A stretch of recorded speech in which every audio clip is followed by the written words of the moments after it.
bien, est-ce que t'as vu nos affiches dans les rues? En ayant un président comme Jean-Luc Romero, eh bien là aussi nous avons sur ce sujet qui nous engage, qui nous oblige, aussi sans doute une efficacité et un résultat à l'arrivée. Et puis je voudrais saluer bien sûr l'ensemble de nos participants qui sont ici, qui sont depuis longtemps engagés. Je ne vais pas tous les citer, mais Noël Châtelet est une figure qui accompagne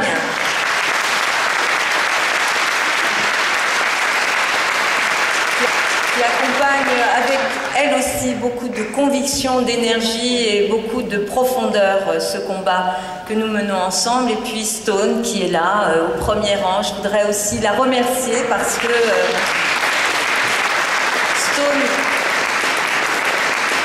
est présente. Et puis il y a ici des élus de toutes les formations politiques. Nous avons Daniel Hoffmann-Rispal, nous avons Noël Mamère. Nous avons Alain Fouché qui va nous rejoindre dans un instant et beaucoup d'autres dans cette salle. Ou bien, est-ce que t'as vu nos affiches dans les rues?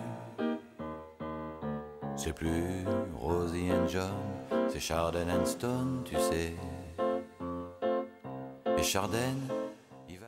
Jean Peluchon, qui est à l'étranger aujourd'hui, a voulu absolument nous faire un message qu'on va vous passer. Mesdames et messieurs, cher Jean-Luc, chers amis, je regrette de ne pouvoir être présent parmi vous aujourd'hui. Vous connaissez mon estime, mon amitié pour votre président Jean-Luc Romero et mon engagement en faveur du droit de mourir dans la dignité. Je me suis exprimé devant vous il y a 3 ans pour vous dire combien j'avais évolué sur ce sujet si douloureux, si difficile. Après de nombreuses lectures, de nombreuses discussions avec Jean-Luc Romero lui-même. Depuis 3 ans, ma conviction est intacte. Il est nécessaire de faire évoluer la législation parce que la loi Leonetti est aujourd'hui insuffisante. J'en reconnais bien entendu les mérites. Elle a permis d'éviter l'acharnement thérapeutique.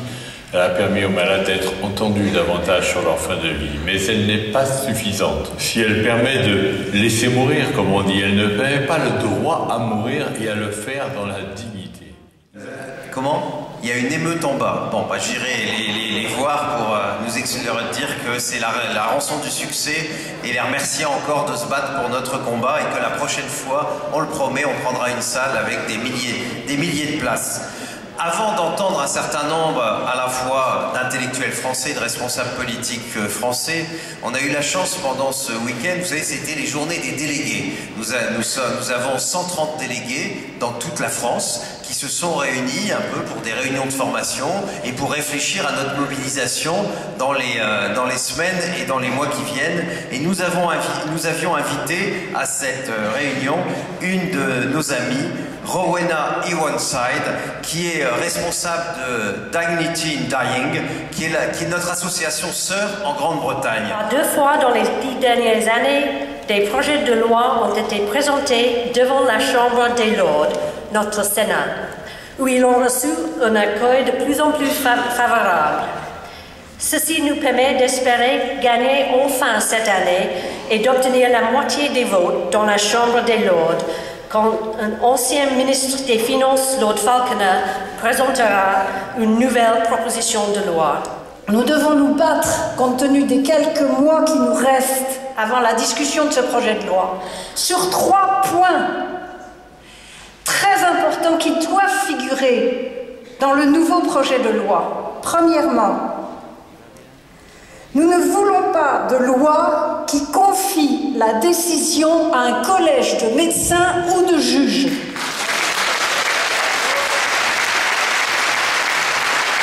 Deuxièmement, nous voulons une loi qui dépénalise l'aide à la mort lorsqu'elle est explicitement demandée par le malade ou son mandataire.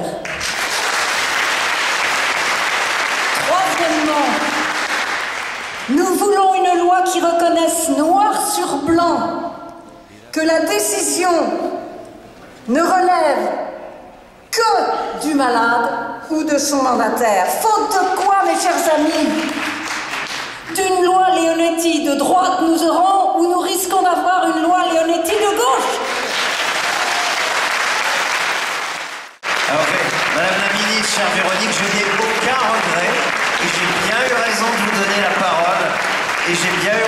insisté en vous appelant cette semaine, parce que oui, nous ne voulons pas d'une loi Leonetti de gauche.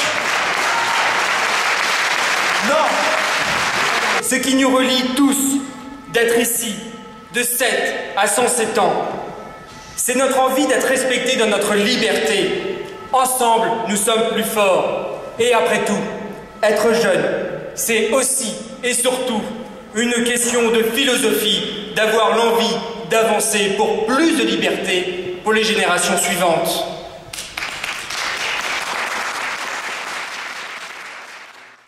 Est-ce que t'as vu nos affiches dans les rues?